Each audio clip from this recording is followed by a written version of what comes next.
ভাগ্যিস সেদিন হাতটা ধরেছিলে, নইলে পৃথিবীর কোথাও আমার জন্য এক টুকরো শান্তি হয়তো বরাদ্দ থাকতো না। কে জানে আল্লাহ আমাকে কিসের পুরস্কার দিয়েছেন, আমি তো জানি না। আলহামদুলিল্লাহ, যতটুকু চলার পথে প্রকৃত বন্ধু কেউই ছিল না, কেউই নেই। যতবারই বান্ধবীদের সাথে খুব বড়সড় একটা ধোঁকা খেয়েছি, ততবারই তুমি বলেছ আমি তোমার বন্ধু, তোমার আর কাউকেই দরকার নেই। যারা আমার অভিভাবক ছিল তারা নামেই মাত্র অভিভাবক, কেউই তাদের দায়িত্ব পালনে অবগত ছিল না। কিন্তু তুমি আমার সত্যিকারের অভিভাবকের দায়িত্ব নিয়েছ। বিবাহিত জীবনের এই 6 বছরে চোখের সামনে অনেক সংসার ভাঙতে দেখেছি, যেন সংসার ভাঙা আজকাল ফ্যাশনে পরিণত হয়েছে।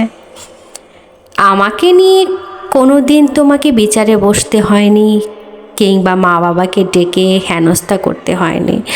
আলহামদুলিল্লাহ। এর মানে এই না যে আমাদের কোথাও সমস্যা নেই, কিন্তু সমস্যা বরাবর আগের সমাধান হয়ে গেছে। আমার আফসোস, আমি কোনোদিনও রাগ করে বাপের বাড়ি যেতে পারলাম না। আলহামদুলিল্লাহ। তুমি এমনই একজন মানুষ যার কাছে রয়েছে আমার কত খানিক গোপন কথা। কি করব বলো, তোমার সাথেই কথা বলেই আমি শান্তি পাই, চিরশান্তি। খুব বিরক্ত করি, তাই না তোমায়? আমি যখন তোমাকে বলি আমার মন খারাপ, তুমি বুঝে নাও আমার একটু প্রশান্তির প্রয়োজন। তুমি বুকে জড়িয়ে ধরলেই আমার সমস্ত কালো ছায়া দূর হয়ে যায়। আলহামদুলিল্লাহ, সত্যি ম্যাজিক জানো তুমি। আমার দীর্ঘশ্বাস তুমি কিভাবে এতটা দৃঢ়ভাবে শুনতে পাও?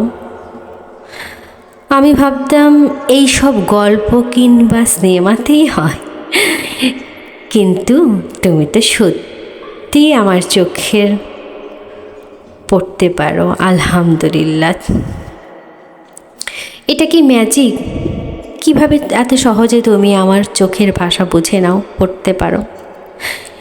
আমার মনের মধ্যে সবসময় একটা জিনিস আসে, এই মানুষটা এমন কেন? কিভাবে সব কিছু সাদা আর সহজভাবে দেখে? আমার আফসোস হয় তার জন্য, যে কিনা আমাকে জীবনসঙ্গী হিসেবে পায়নি। আলহামদুলিল্লাহ, আল্লাহ সর্বশ্রেষ্ঠ পরিকল্পনাকারী। তুমি আমাকে তোমার যোগ্য মনে করেছিলে। তুমি শুধু একজন ভালো স্বামীই নও, বলতে হবে তুমি একজন ভালো ছেলে, একজন ভালো ভাই, একজন ভালো বাবা, একজন ভালো জীবন সঙ্গী।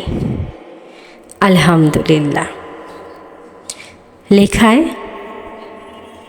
চন্দনা,